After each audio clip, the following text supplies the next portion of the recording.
closing of the airspace of Venezuela.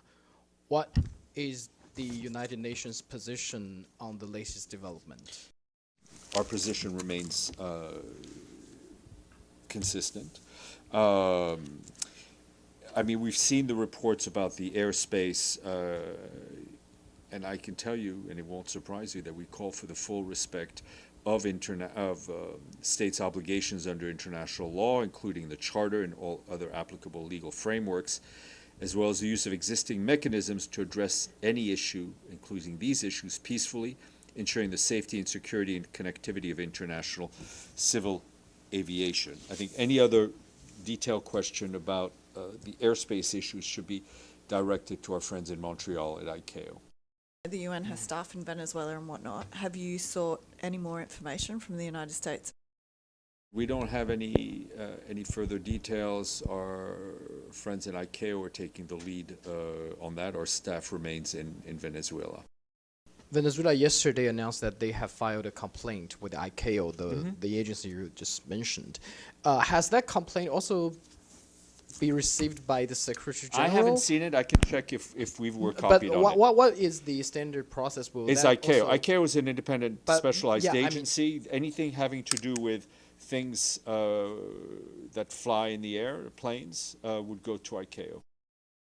Can you tell us more about why the airspace above Venezuela should be considered closed? Yeah, because we consider Venezuela to be not a very friendly country. They send millions of people, really, and probably a number in excess of that. And a lot of those people shouldn't be in our country, from jails, from gangs, from drug dealers, from all of the people that came into our country shouldn't have been in our country, causing a lot of problems. Does your warning and drugs. Does your warning mean that an airstrike is imminent, or should we not read it that way? Don't read anything into it. The New York Times reported that you had a phone call with Maduro. Did you?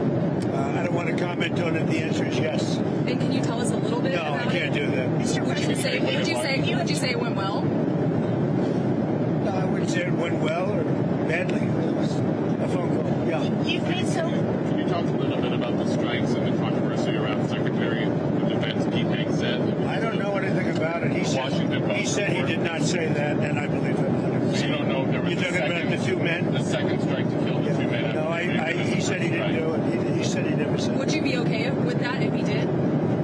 He said he didn't do it, so I'd have to make that decision. What do you boat strike? If there were a second strike that killed wounded people, even in the first strike, are you thinking that would be legal? Number one, I don't know that happened. And Pete said he did not want them. He didn't even know what people were talking about.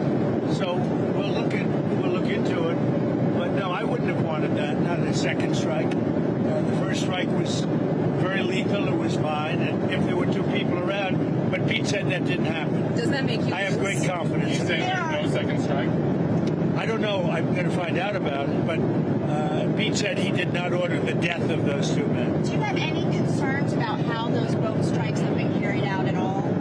Very little, because you can see the boats, you can see the drugs in the boats, and each boat is responsible for killing 25,000 Americans. So they're doing an amazing job. And you know, you just look at the numbers. The amount of drugs coming into our country by sea is infinitesimal compared to what it was just a few months ago. And each boat, think of this, each boat on average is responsible for the death of 25,000 Americans. The Secretary General remains gravely concerned about the strikes on vessels allegedly involved in drug trafficking in the region.